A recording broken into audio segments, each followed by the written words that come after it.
हाँ जी ठीक है जी। अस्सलाम वालेकुम रहमतुल्लाह जनाब, मेरा नाम है Eram and I am here for this course.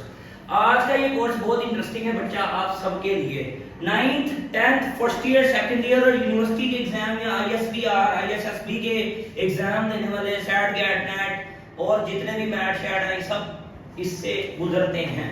यानी जब भी आप कंप्यूटर साइंसेज या बायोलॉजी की बात करें, इंग्लिश का टेस्ट बीच में लाजमी कंडक्ट होता है, सही है। आज का टॉपिक है जनाब use of word. I have something special for you to recognize how to select the perfect form of word or helping word while conducting this question. Okay, देखेंगे सबसे पहले किसी भी स्टेटमेंट को सॉल्व करने के लिए उसके राइट ऑप्शन को जाने से पहले आपके पास उसका बेसिक नॉलेज होना चाहिए।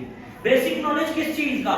वर्ड का किस चीज के ऊपर डिपेंडेंसी है? सबसे पहले टेंसेस के ऊपर। वर्ड का क्वेश्चन इसलिए एग्जाम के अंदर आता है क्योंकि इससे मल्टीपल चीजें क्लियर होती हैं, कॉन्सेप्ट क्लियर होते हैं अबाउट टेंसेस, अबाउट वर्ड्स की टाइप और हेल्पिंग वर्ड्स। ये तीनों चीजों का कंडक्टिविटी इस एक क्वेश्चन के अंदर है, so it is very important. तो ये 5 नंबर का 9 में 10 में फर्स्ट ईयर में सेकंड ईयर के अंदर ये क्वेश्चंस का पोर्शन आता है। मैं इसको ज्यादा प्रोलॉन्ग नहीं करने वाला, आप लोगों को जल्दी जल्दी से समझा दूंगा। अगर आपको समझ आ गई तो बहुत ही बेस्ट है आपके लिए। देखिए सबसे पहले 12 टेंसेस मैंने लिख दिया। Present indefinite, present continuous, present perfect, present perfect continuous, past indefinite, past continuous, past perfect continuous, future indefinite, future continuous, future perfect continuous. इसके अंदर कौन कौन सी फॉर्म यूज होती हैं वो लिखी हुई हैं। और here I have a smart way to you कि वर्ब की फर्स्ट फॉर्म यूज होती है टोटल 8 टेंसेस में। वर्ब की सेकंड फॉर्म यूज होती है सिर्फ 1 टेंस में और वर्ब की थर्ड फॉर्म यूज होती है टोटल 3 रेस्ट ऑफ टेंसेस में। वो कैसे है आप देख सकते हैं इसके लिए। टोटल हो गए 12। Is it clear? Now, present indefinite में हम फर्स्ट फॉर्म ऑफ वर्ब का यूज करते हैं। प्रेजेंट कंटीन्यूअस में first form of verb base होती है, रूट वर्ड होता है और इसको ब्रिटिश के अंदर वर्ब की फोर्थ फॉर्म भी कहा गया है, यानी आईएनजी लगने के बाद ये जेरंड बन जाता है। प्रेजेंट के कंटीन्यूअस में first form of verb, past के कंटीन्यूअस में first form of verb, past के परफेक्ट कंटीन्यूअस में first form of verb. Yes, here it is. Okay, is it clear? Future के इंडेफिनिट में first form of word, future के continuous में first form of word और future के perfect continuous में first form of word. 1 2 3 4 5 6 7 and 8 ये हो गए जनाब ये आपके 8 टेंसेस जिनके अंदर हमारी first form of word use होती है। अब सेकंड फॉर्म ऑफ वर्ड सिर्फ और सिर्फ पास्ट इंडेफिनिट में यूज होती है, only one it is. Past indefinite वाहिद वो टेंस है जिसके अंदर फर्स्ट फॉर्म ऑफ वर्ब का इस्तेमाल किया जाता है। इसमें उसके बाद प्रेजेंट का परफेक्ट, पास्ट का परफेक्ट, फ्यूचर का परफेक्ट, इनमें third form of verb use होती है और they are 3 we have here. तो ये कुल मिला के यानी टोटल 12 टेंसेस और 12 फॉर्म्स इस तरह से कंप्लीट हो जाती हैं 3 के साथ। अब चलते हैं नेक्स्ट स्टेप की तरफ। किसी स्टेटमेंट के अंदर हेल्पिंग वर्ड्स दिए होंगे। Students listen to me carefully, it is for you. Don't write like the dull students, okay? Listen to me carefully. कुछ स्टेटमेंट्स ऐसी होंगी जिसमें हेल्पिंग वर्ड आएगा और फॉर्म ऑफ वर्ब आपको निकालनी पड़ेगी उसमें से राइट, और कुछ ऐसी होती है जिसमें फॉर्म ऑफ वर्ड गिवन होती है लेकिन आपको हेल्पिंग वर्ड्स का इंतखाब करना होगा। समझ आ रही है? इसमें एक और भी टाइम का क्लू भी देते हैं साथ। टाइम लास्ट पे, सेंटेंस के लास्ट पे टुडे का वर्ड, अबो का वर्ड या इस तरह से सिंस या फॉर का इस्तेमाल किया जाता है जिससे आप लोगों को मजीद क्लैरिफाई होता है कि हमें फॉर्म ऑफ वर्ड कौन सी चाहिए या जो भी मिसिंग हेल्पिंग वर्ड है वो कौन सा चाहिए। Here we have a next step to solve this question is helping word. Okay, present indefinite में हम हेल्पिंग वर्ड यूज नहीं करते, बजाय इसके हम लोग इंस्टेड ऑफ इट हम फर्स्ट फॉर्म ऑफ वर्ड के साथ एस या यस का इस्तेमाल करते हैं या फर्स्ट पर्सन और सेकंड पर्सन के साथ फर्स्ट फॉर्म ऑफ वर्ड लग जाती है। सेकेंडली प्रेजेंट कंटीन्यूअस के अंदर हम इज आर एम का इस्तेमाल करते हैं, हेल्पिंग वर्ड के बाद फर्स्ट फॉर्म ऑफ वर्ब आ जाती है plus ING gerund form. Has और हैव का इस्तेमाल प्रेजेंट परफेक्ट में होता है, उसके बाद थर्ड फॉर्म ऑफ वर्ब लग जाती है। इसके बाद हैज बीन और हैव बीन का इस्तेमाल प्रेजेंट परफेक्ट कंटीन्यूअस में होता है, उसके बाद first form of verb plus ING लगता है। पास्ट इंडेफिनिट में भी सिमिलरली प्रेजेंट इंडेफिनिट की तरह no helping word. Okay, mind it.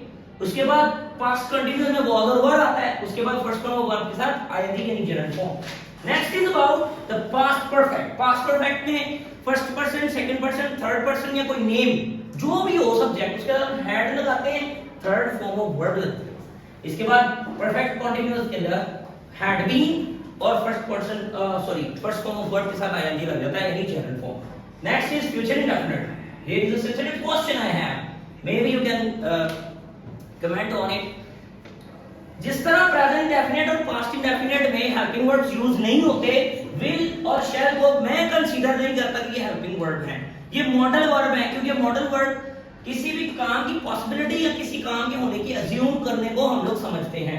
लिहाजा विल और शैल मॉडल वर्ड के तौर पर किसी काम की होने की पॉसिबिलिटी को बयान किया जा रहा है। फ्यूचर में तो हम विल और शैल को यूज करते हैं साथ first form of word. Next is will be and shall be in the continuous case with the first form of word plus ing।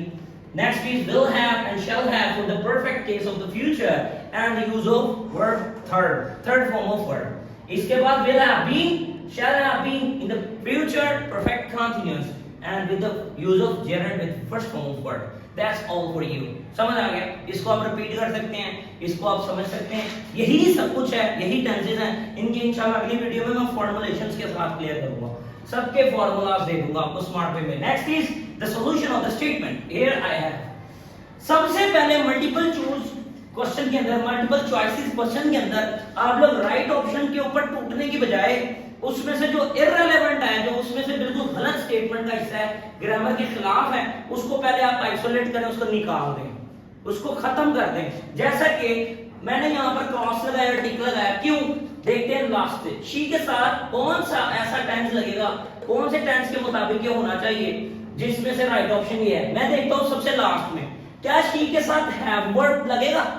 No, ये सेंटेंस अगर प्रेजेंट का परफेक्ट हो तो यहाँ पर हैज लगना चाहिए। शी के साथ हैज, ये हैव में से हैज का वर्ड यूज होता है, इस कॉलम में से आया ये, लिहाजा शी के साथ हैव यूज नहीं होता, मैंने इसको क्रॉस कर दिया कि ये हमारे काम का नहीं है। इसके बाद शी के साथ वर्ड की कोई डिग्री यूज होती है, yes, in present indefinite case, लेकिन इसके साथ मुझे एसएमएस का इजाफा करना पड़ता है, वो भी यहां पर नहीं है, लिहाजा वर्ड इज इररिलेवेंट, ये भी क्रॉस हो गया, हमारा इससे कोई ताल्लुक नहीं। इसके बाद शी के साथ वर्किंग लग सकता है, यस, प्रेजेंट के कॉन्टिन्यूअस में, पास्ट के कॉन्टिन्यूअस में, फ्यूचर के कॉन्टिन्यूअस में वर्किंग लगता है, लेकिन इसके साथ हेल्पिंग वर्ड्स का होना बहुत जरूरी है, तो we have no helping word over here और देयर, सो ये भी इररिलेवेंट है, क्रॉस हो गया। आप देखते हैं कि rest of the question is here we have will work, she will work hard for the competition. क्या ये सेंटेंस ठीक है?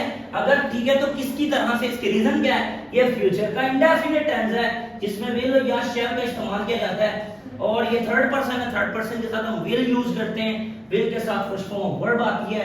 So I have here the question, answer of the question. So okay, I hope कि आपके लिए ये बहुत ही beneficial होगा, आपको इससे सीखने को बहुत ज्यादा मिला होगा। अगर नहीं भी आया समझ तो इसको रिपीट करें, नहीं तो आप कमेंट कर सकते हैं, मैं इसको अगेन किसी बेस्ट वे में समझा सकता हूँ। Thank you so much for today, तुम तैयारी कर दो।